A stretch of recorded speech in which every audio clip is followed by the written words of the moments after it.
sir, we would like to touch upon your personal as well as few things that happened in the recent days in the nation wide. One important thing right now for the next generation people is from being an IPS officer serving the nation to being a politician. Not only politicians, you have been the most impactful, member of parliament, and you're doing many great things here around the nation.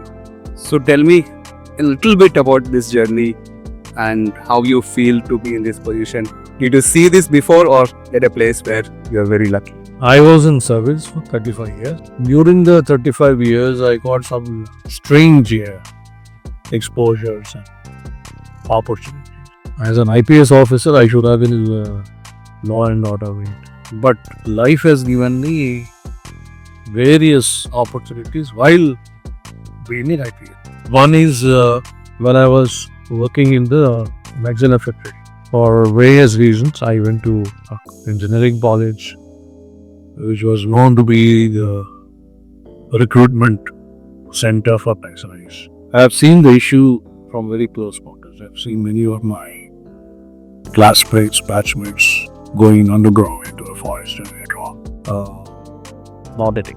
So I analyzed the entire problem and I came to a conclusion. This is a very long story, but I came to a conclusion that they should be brought back into the mainstream of life. Janadina Jeevana our youth. Misguided besides, they're all somewhere into the forest. They should be brought back to the society and given an opportunity of contributing to the nation. So therefore, when I was posted in Visakhapatnam district or Warangal range, VAG, a large amount of majorism was there, very big scale. But still I didn't give up. I kept on pursuing my ideology of surrendering these boys. I surrendered more than 300 megabytes. And had a great feeling, great satisfaction that surrender is a final solution. Encounter is not a final solution. In fact, encounters leads to more recruitment. That is so this process of surrendering is a very difficult and different and human oriented. It touches a human life, it touches a family, it touches a village. So I had that experience, I went through that experience. అది చేస్తూ ఉంటూ మళ్ళీ నాకు ఒక foundation పెట్టాలనిపించింది. Service ఉన్నప్పుడు foundation పెట్టాను, KP foundation. ఆ KP foundation పెట్టిన తర్వాత ఓ విలేజ్ అడాప్ట్ చేసినప్పుడు in that village which I adopted, I started working on girl child education, and I realized in that village the school is having only up to 5th class, not beyond. So it's a very interesting social experiment. So the parents were sending the boys to the next village 5 kilometers away for further education.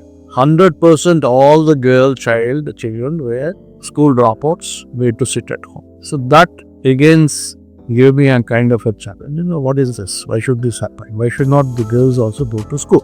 I talked to the parents, no, we can't. The security issues, how will they go? 5 kilometers away. Then I said, let me try something. So I started giving bicycles to each girl. So every year I used to give about 7-8 cycles. But the 5th class girls, after they complete to go to that. Some went, some did not. In the initial stage. So this is somewhere around 2006 I started this club. Until 2020, for 14 years I kept on giving cycles to this village. Then when I retired from service in 2020, I said, okay, let me see what happened. So I went to this village, brought all the families together. I said, okay, did it help at all? I was giving cycles. Was it helping at all? I just wanted to understand. So one girl raised her hand. I said, yeah, please tell me, what is your name? So my name is Taslim. Okay, tell me. Did you study further after that? Yes, sir. I went to school, high school, and studied. Did you pass 10th class? Yes, I passed 10th class. Now she started speaking in English. I was taken aback how she is able to speak in English, good English. Then I said, okay, that means you went further after 10th class. Yes, sir, I did my B.Tech. You did B.Tech? Yes, sir, I did my B.Tech. Because after passing my 10th class, my parents supported me. I said I want to study more. I wanted to study further. I wanted to BTech. In my BTech, no, software engineering has.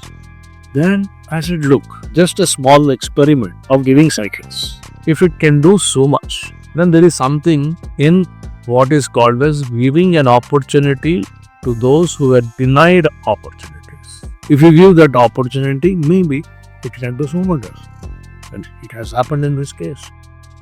Not 100% of the cases. I've given 56 cycles in that only. It's not all 56 at BTech, but there are success stories. Some 5 to 6 girls have done B pharmacy from the same village. Some have gone LGBT, that is teacher training. They're from a village which no girl child has ever gone out of the village excepting for the purposes of marriage. When they get married, they go to their in-laws. Otherwise, nobody from that village has ever gone for education or employment also.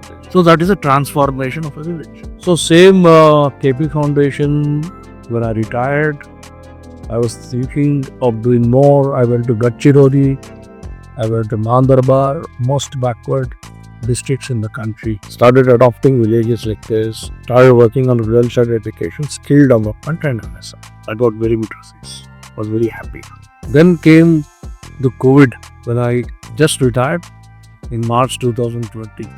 The COVID also started devastating planet Earth. So many people were dying, particularly in COVID. What people were dying with birds, they're falling down like birds. From want of oxygen, from want of ICU beds.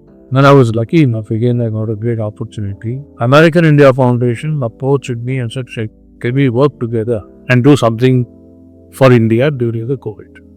Yes, we will pretty much willing and aware to do something. So very strange arrangement worked out. They have huge amount of money. They brought the money, and not only money, they brought the equipment.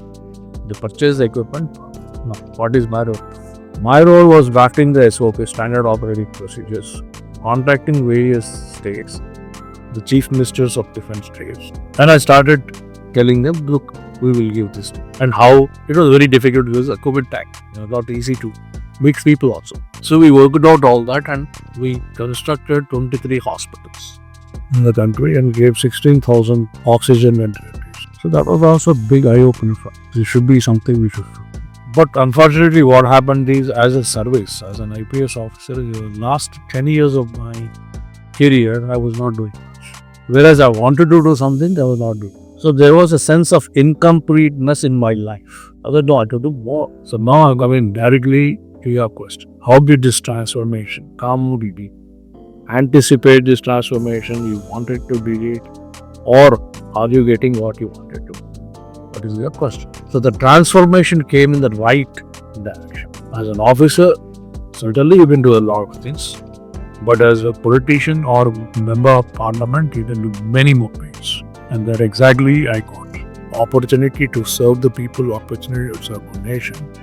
As an individual officer versus the entire national scenario, whereas a member of parliament, you're not working in one department, you're working in 40 to 50 ministries. And then at national level. So this is a great paradigm shift for me. It is a huge jump for me. I'm really enjoying the current situation. Thank you, sir. Thank you so much for your time.